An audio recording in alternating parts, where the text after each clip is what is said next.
So you got to look for the cuts. They have two different cuts. Okay. All right. I'm going to go onto the Kado website. Yeah. They got it's like Web Shop Japan. It's the other one, the World Shop. Ah, World Star. No, that's what it sounds like. Yeah. World Star. I know. And then you get slapped in the face.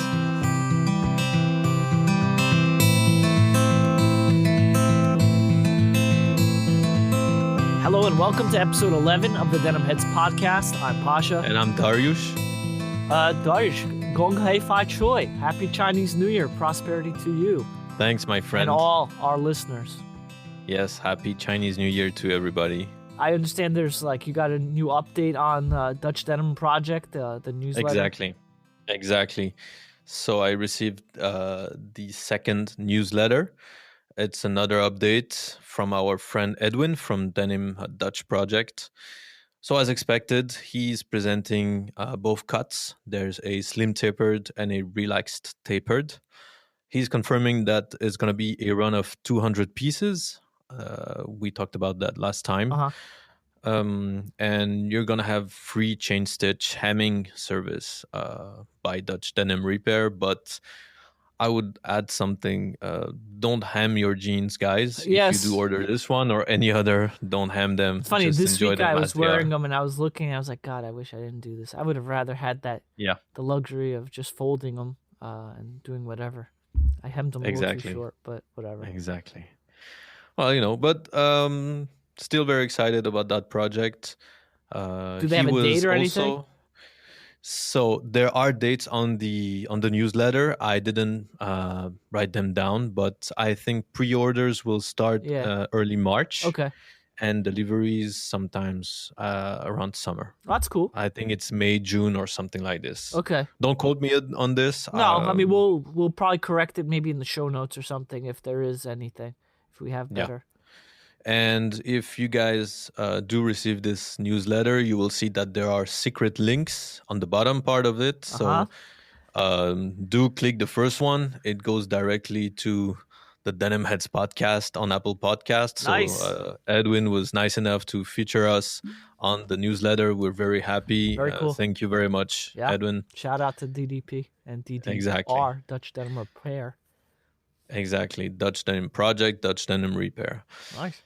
Talking about the Netherlands, I was checking our stats, and I think it's important for us to address this also because the Netherlands acknowledge it. Yes, it's our third most. The Netherlands are third highest concentration of our listeners are in the Netherlands. Yes, exactly. After Switzerland and the U.S., I would imagine, right? Yes, exactly. After Switzerland and the U.S. Nice. U.S. is still first, but is the US Netherlands.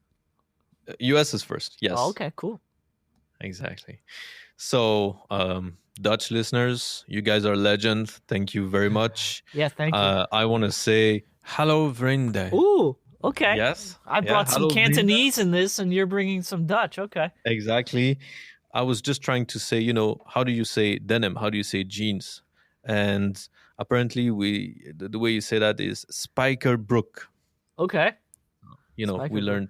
Yeah. You know what's funny? I don't think I've ever told you this. I lived in Holland for a brief few months during my childhood. Okay. I don't know if I would say I lived there. Wasn't aware. Yeah, in The Hague actually, and then another summer, probably in my teenage years, I was in Leiden. I had a cousin who was going to school out there, and so I have a little history with nice with Holland.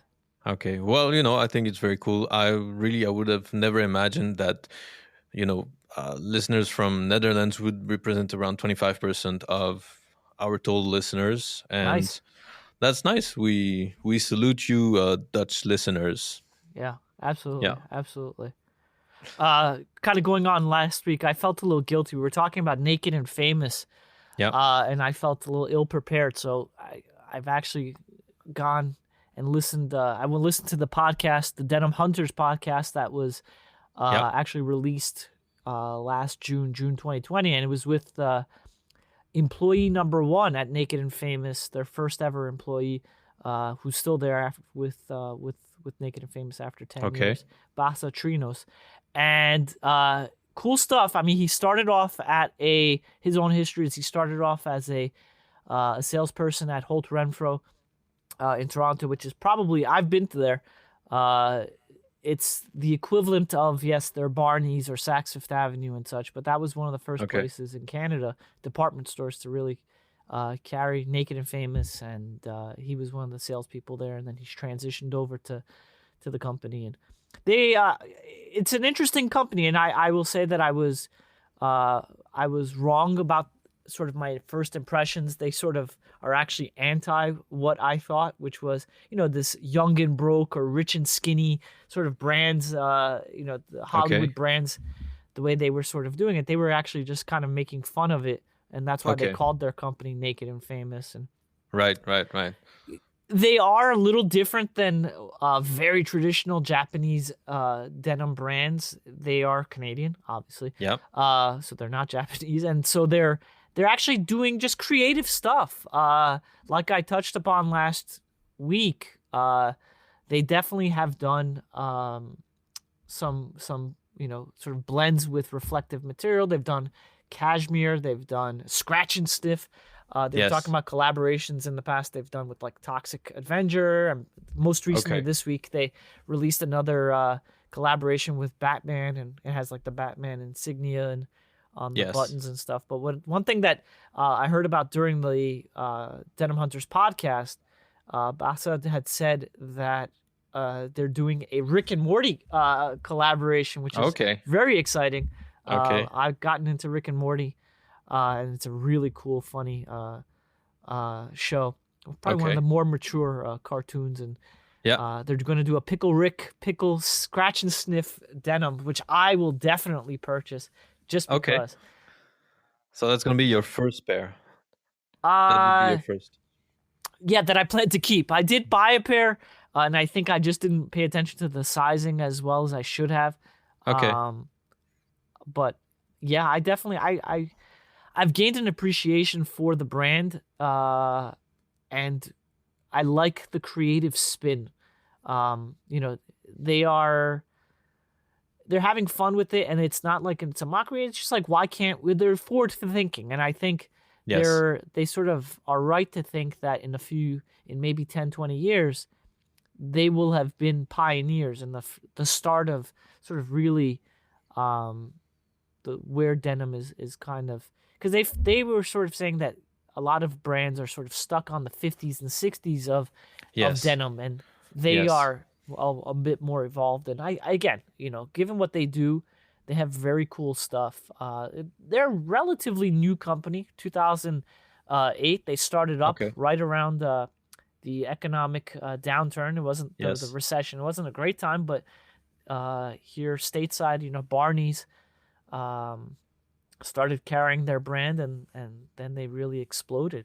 So were you able to find out where those name for the different cuts are coming from? Because that's a question I've always had. I should have asked you this before, but the weird guys, the strong guys, I should have, and I could have, but the two sources that I went to, I listened to a 45-minute podcast, and I just reread the chapter in the book, which was, pretty much the same thing, summary of the 45-minute podcast. So I didn't ask about like the weird guy cut, the easy guy, or the super guy cuts, where they came up with these names.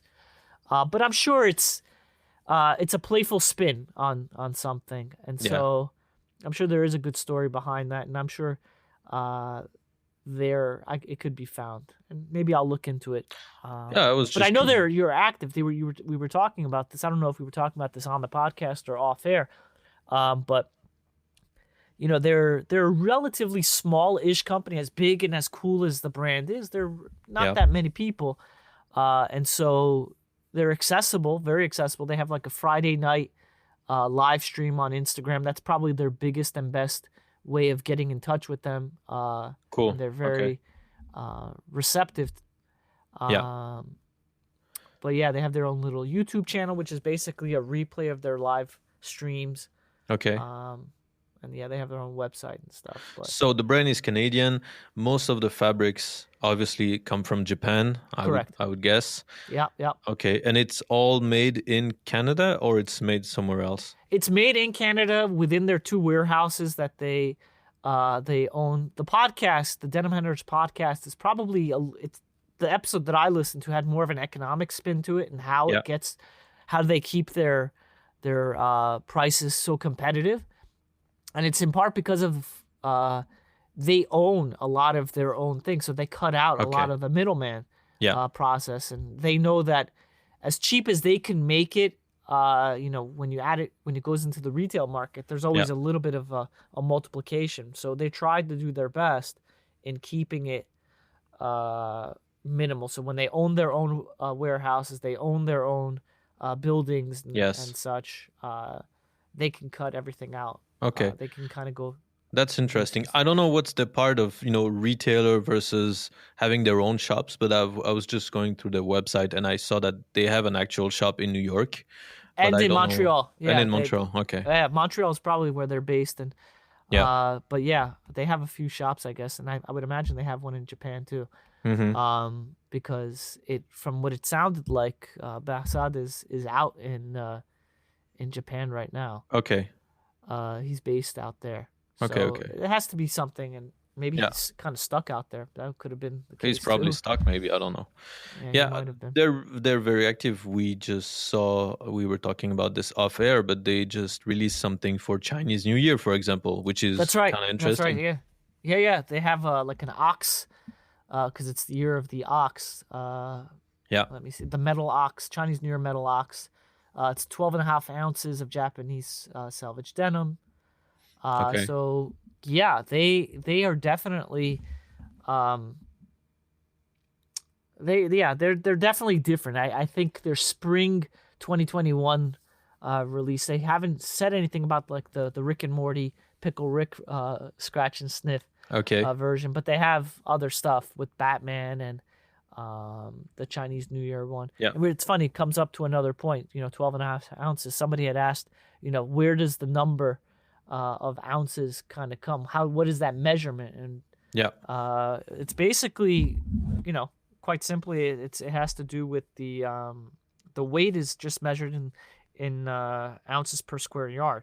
So when we say 32 ounces, that's 32 ounces per square yard. Per square yard, yes. Of everything. So cool. Well, it's nice to learn a little bit more about Naked and Famous, and it's true that last time we did touch upon it lightly, and it was interesting to come back and kind of go through the brand a little bit deeper, I want to say. Yeah, and then we'll always kind of circle back to them on occasion. I'll try to touch on some of their releases. They released like some kimono shirts this week too. Okay. On a couple websites, and so they were sort of, speaking of like releases and such, I think Rogue Territory. Really, I know you were fanboying over. I am still, but it's sold out already pretty much everywhere. Which was quick. I didn't expect that. Quick. I know you were talking to me about it like on Wednesday, I think. Today's Sunday. So that was a capsule collection. So anyway, it wasn't supposed to be like something, that was going on through the year. So they've changed their business model a little bit with everything that's been happening. So that's why they're starting with this first capsule. So it's interesting. Limited quantities, selected point of sales, nice stuff. And the product, there were 2 heavy flannel shirts, very, very, a gray one and a brown, blue, beige one. Both of them really, really nice. And I was fanboying, and maybe I waited too much because it's pretty much sold out everywhere. Yeah, that was crazy. And I know, I saw it on 2 places.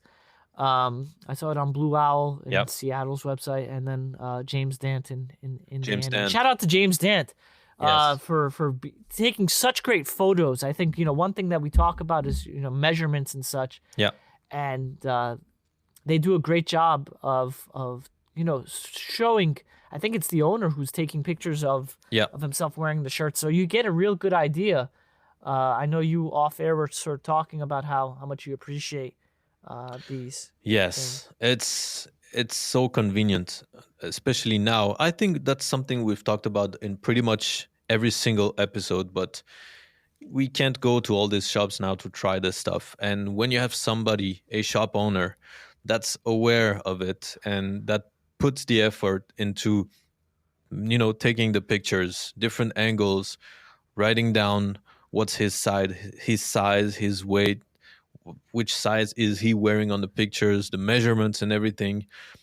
It's really, it's nice to see somebody going an extra mile and doing all this, putting it on social media. It's much more convenient. I wish Absolutely. every some other brands I know, some other stores do that, but exactly. Brands like James Dant, they do a great job. Redcast does in an Spain, amazing job. Amazing. And they're actually like, these guys are on point. I tend to see the descriptions that they do on their websites. Unfortunately, full disclosure, I'm not on Instagram, so I don't spend enough time as Good you for guys. You. Yeah. Good for you. I'm just, I have something, I just can't do it because I go deep in there and then I just lose track of time. But I'm a little bit older and more old school in that sense, so I'll go to their website, and I just appreciate how much like Redcast does to give you all the information about the models and the description. Yes. And they do a great job of selling it. As I said last week about the Tanuki sweatshirt, it looks so tempting just by the way they word things. Yeah. Describe the fabric. It looks good. Exactly. I mean, again, we could talk about that for another half hour, but how hard can it be to take pictures, put them online, and, just then take the orders, basically? So I think if you invest the amount of just a little bit more time, you'd be surprised at how much it pays back. In I mean, the guy, I forgot his name. On if you check the James Dent IG account, you will see he uploads stories almost every time somebody orders something, and he puts a little note, a little thank you note. It's constant. The guy is always packing up stuff, packing up orders, shipping orders, and that's 100% of business. That might be online. Exhausting too. I feel bad for the guy. I hope it's but okay, some time, because that could be, that's business during COVID 2021. Horrible situation, horrible economy, blah blah blah. But this guy is shipping orders throughout the day. But he does the work of putting all these pictures and everything. So I mean, still there is business. He's doing a great job. He's doing an amazing job. He deserves to be applauded on that. How much work he puts in really doing all that. It's not easy, but you're right. It's business, and you have to do it. I mean, you kind of have. This is how you survive in COVID times right now. You just hustle. You just do what you can. Very much so. And some of these shops, they have a ton of merchandise there.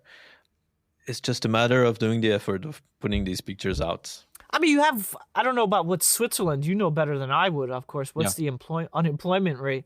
But it doesn't take that much to just have somebody come in.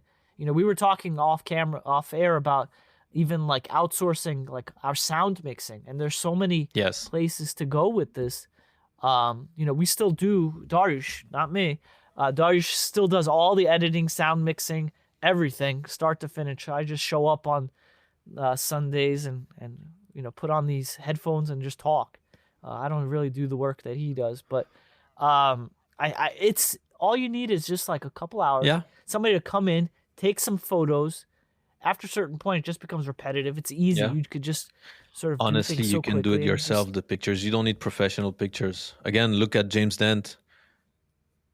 I mean, they look pretty good. They look good because he knows what he's doing. He does a great job. Even if it wasn't the case, if we could just see the product on somebody and we knew which size that person is wearing and if it's available or not, just some basic information. Anyway, I think we've said enough. No. Yeah, I guess. I guess. Anything? Any news on the Coddle front? So yes, people, we're not forgetting. We didn't forget. No. I was in touch with them again. Everything's going well. We're gonna have more details probably in the next episode. We're just now talking about what exactly it is that we want for this project because spoiler alert, we're not just gonna order as is. We want maybe a little something extra. So there's gonna be some special details. Yes, some special details. Customized to us. And basically we said it in between us, but it's for our project, but it's got to be also something that celebrates our 10th episode from last week and overall the whole podcast, I think. Yeah, our commitment to this podcast, and exactly. Even if it's just fun, Yes. It's denim. It's something. It's a nice occasion. Yes. Pairs of denim, when done right, are probably around for a very long Exactly. time, 10, 20 years. Exactly. So And they've been there's really always stories attached. Yeah. And they've been really nice, responsive, and super open-minded to the stuff that we've been, talking about. So it's going forward. You'll have more details probably in the next episode, in the next podcast. Awesome. Yeah. Awesome. And so let's highlight to a new segment. Yes, new segment. New segment, the Denim Head of the Week. Denim Head of the Week, we're going to highlight, an IG user out there who sort of secretly we've been looking at and yes, kind of appreciating what they got. And so that is actually Mr. Robert Selvage this week on Instagram. Yes. Certainly give him a follow. What does he do, Dariush? Can you give us a little bit more information about this IG user? He's an aspiring denim head, small business owner based in the US. I'm not going to go into details, obviously. New England. New England. Let's say this. Okay, New England. New England needs to. Vermont, New Hampshire, Massachusetts, big up. He started not too long ago, and he's taking cool pictures. Obviously. His part of the world is cold right now, much colder than here, for example. But cool stuff with a lot of snow, and he's into his Ironheart denim. He's part of the Ironheart army, so army. Yes. That's exactly. Right. Give him a follow, and this new segment is something that, in all honesty, Pasha thought about, and we thought, that's a good idea. Let's highlight somebody. It doesn't need to be an account with 1 million followers or whatever. Just somebody that we came across. It actually probably will never be somebody with over 1,000. Certainly, we can have more, but it's just somebody that but it's somebody that we have had. Our first disagreement. Yeah. On air. Pasha needs to come back on IG so he'll see what I'm talking about. Of course, yes. There are more than 1,000 followers on a lot of. Okay. Yeah, a lot of people have more than 1,000 followers, but basically we'll just highlight somebody who we've had a little, chat with, or we've had interactions with on the Obviously Blue account, and send us an email, or you don't even need to send us an email. We'll just choose somebody and have a chat. And Mr. Robert Selvage, we salute you for being a denim head. And a follower. And a follower. And highlighting. Yes, and a listener. Yeah. There's another, outside of denim, there's a size 10 podcast. I have to give it a listen. Yep. Seems to be an interesting. I kind of am a very, very amateur sneakerhead, having been there for the original releases of all these Air Jordans and such. I think it would be fair for you to give it a listen, because it seems interesting. Size 10 podcast. Right? Yeah. It's a sneakers/comedy podcast or something like this. Okay. Yes. Sounds. Yeah, I'm gonna definitely. I think they have about 10 episodes or so out there anyway, as well. So I know they're on YouTube. They're on other podcast platforms and stuff. But speaking of YouTube, on our favorite car YouTubers, exactly. Anything going on in Sam's Seen Through Glass world? Look, so Sam, Seen Through Glass, he's a UK car YouTuber. The reason I felt like talking about him is he's one of the guys that kind of ignited my passion for car YouTubers. I was already into cars for many years, but Sam, he started about 7 years ago. he was just doing POV vlogs. So that basically means he was fixing a GoPro on his head and he was doing some car spotting in places like London or Monaco. He then bought a couple cars.